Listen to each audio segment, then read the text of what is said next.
Assalamualaikum warahmatullahi wabarakatuh. Saya Nur Mirza Amila binti Mat Zawawi daripada Unit Bahasa Melayu 3. Pada tegasan kali ini, saya telah mencipta laman saya sendiri menggunakan Google Sites yang saya hasilkan khas sebagai medium untuk menyampaikan dan mengumpul maklumat-maklumat yang boleh diguna pakai dan dijadikan rujukan oleh murid-murid daripada tahun 1 sehingga tahun 6, guru-guru serta orang awam. Jadi, pada muka hadapan Google Site ini, saya letakkan sekeping gambar saya sendiri dan sedikit kata-kata aluan untuk menyambut sesiapa sahaja yang melawat laman ini. Kemudian pada bahagian bawahnya, saya telah meletakkan butang pilihan yang mana hanya perlu klik sahaja pada butang tersebut akan keluar bahan bacaan yang saya sediakan. Bahan bacaan yang saya sediakan mengikut tahun. Saya juga meletakkan butang klik pada mana-mana individu yang ingin melihat DSKP bagi setiap tahun sebelum melihat bahan bacaan yang saya sediakan.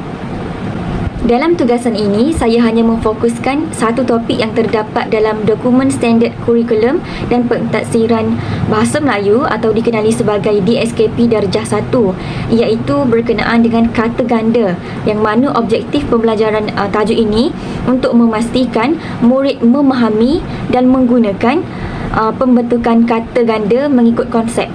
Oleh itu, saya menggunakan slide dengan pendekatan animasi untuk menjadikan bahan tersebut lebih menarik apabila digunakan oleh murid-murid tahun 1. Saya turut meminta perkongsian sumber rujukan daripada rakan-rakan IPG yang lain untuk saya membuat slide. Bahan bacaan tersebut telah saya hasilkan dengan seringkas-ringkasnya dan menggunakan bahasa yang mudah difahami oleh murid-murid tahun 1 dan murid-murid juga boleh klik pada butang di sebelah kiri dan kanan slide untuk menukar slide kepada slide yang seterusnya. Dalam bahan ini, terlebih dahulu saya menjelaskan apa yang dimaksudkan dengan kata ganda yang mana perlu dibaca dan perlu difahami oleh mereka sendiri, iaitu murid darjah 1.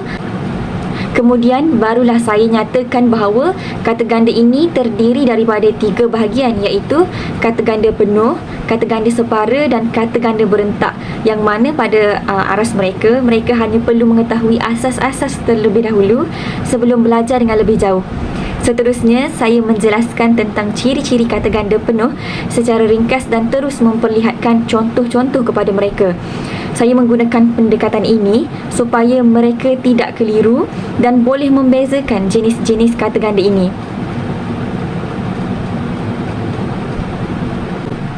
Saya juga meletakkan contoh-contoh ayat yang saya bina menggunakan kata ganda pada bahagian bawahnya. Dalam contoh ini juga saya menggunakan kaedah animasi dan juga masih meletakkan gambar contoh. Saya mengasingkan contoh ayat ini supaya murid dapat memahami bahan bacaan yang saya sediakan secara berperingkat, yang mana mereka perlu memahami terlebih dahulu mengenai topik ini, iaitu kata ganda. Barulah mereka melihat bagaimana penggunaan kata ganda tersebut. Ini contoh ayat bagi kata ganda penuh, kata ganda separa dan kata ganda berentak. Setiap contoh yang saya gunakan ini hanyalah merujuk kepada apa yang berada di sekeliling murid sahaja, dan sememangnya contoh lebih banyak daripada penerangan yang saya sediakan supaya mereka lebih jelas memahami berkenaan dengan tajuk ini.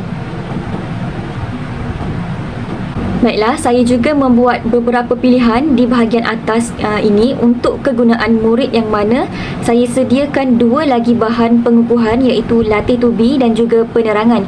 Pada halaman latih tubi ini, saya telah meletakkan beberapa jenis permainan ataupun kuis berkenaan dengan tajuk yang saya terangkan, iaitu kata ganda, dan di sini saya telah menyediakan butang untuk memudahkan murid. Mereka hanya perlu klik sahaja pada butang yang saya sediakan, secara automatik akan terus ke halaman permainan. Permainan yang pertama ini merupakan aras yang paling rendah sebagai permulaan kepada mereka. Kemudian mereka perlu memilih satu kotak dan memilih jawapan yang sesuai dengan padanan yang betul. Kemudian, permainan yang kedua ialah kuis yang mana mereka perlu mengisi tempat kosong dengan memilih salah satu daripada jawapan yang telah disediakan sehingga habis ke 10 soalan tersebut. Permainan ketiga pula berkenaan kata ganda separa yang mana murid perlu mengenal pasti perkataan dan imej dengan betul.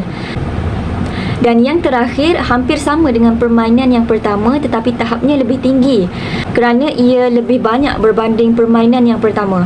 Kemudian mereka perlu memilih jawapan dengan betul. Pada halaman penerangan ini, saya telah menyertakan beberapa link YouTube yang sesuai dengan tahap mereka dan boleh mereka pilih untuk didengari serta dijadikan sebagai pengukuhan kepada kefahaman mereka dengan pelbagai cara penerangan. Begitu juga dengan tahun 2, 3, 4, 5 dan 6, saya letak dan kumpulkan bahan-bahan bacaan mengikut tahap mereka. Pada halaman yang terakhir ini, saya juga ada memasukkan Google Form untuk menerima maklum balas daripada pengguna-pengguna atau pelawat yang ingin memberi cadangan untuk menambah baik ataupun meminta nota-nota yang mereka inginkan. Pengguna hanya perlu klik sahaja butang maklum balas pada halaman belakang dan saya juga letakkan butang tersebut pada muka hadapan laman ini untuk memudahkan pengguna mencari butang maklum balas tersebut. Dengan menerima maklum balas daripada mereka, saya dapat menambah baik laman yang saya hasilkan ini dari semasa ke semasa. Begitu juga dengan soalan yang saya utarakan dalam borang maklum balas tersebut tidak melebihi 5 dan menggunakan bahasa yang sangat mudah kerana mungkin ramai pengguna-pengguna halaman saya ini merupakan murid-murid daripada tahun 1, 2 dan 3. Saya ingin memastikan semua peringkat umur yang menjadi pengguna pada halaman ini dapat memahami dan memberikan maklum balas dengan baik. Dan yang terakhir, kelebihan laman saya adalah halaman ini dapat membantu murid memahami dengan lebih mudah dan mendalam kerana bahan yang saya letakkan di sini berupa nota ringkas dan mudah dipahami. Saya cuba meringkaskan lagi maklumat-maklumat yang terdapat dalam buku-buku atau internet dan murid juga mudah menggunakan kerana saya telah mengasingkan bahan bacaan ini mengikut tahun dan dalam tahun tersebut mereka boleh mencari sendiri bahan manakah yang mereka perlu, sama ada bahan untuk dibaca, didengari atau dijadikan sebagai latihan kefahaman mereka. Itu sahaja sedikit sebanyak penerangan daripada saya. Sekian, terima kasih.